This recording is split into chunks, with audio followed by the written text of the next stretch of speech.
नमस्कार, माझे नाव सुप्रिया यशवंत सुतार. मी इयत्ता 7वीत शिकते.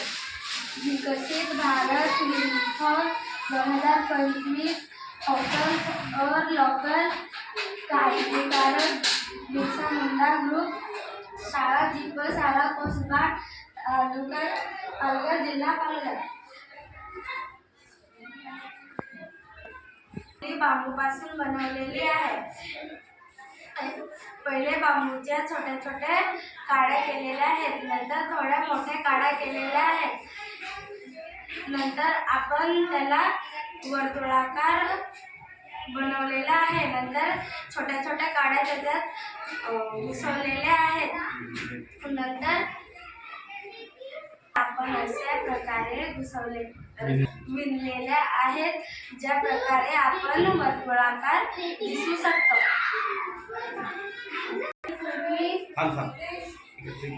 तुम्ही फळे, भाज्या,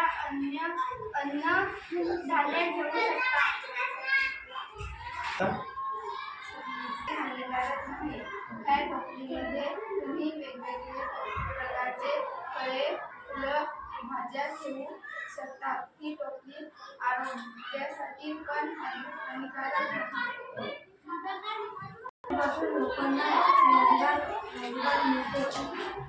या टोपलीचा उपयोग सर्व लोकांनी करावा. या टोपलीमुळे स्थानिक लोकांना रोजगार मिळेल. स्थानिक वस्तू इकडून भारतात पोहोचल्यामुळे येथील लोकांना रोजगार मिळेल. त्यामुळे भारत विकसित होण्यास मदत होईल.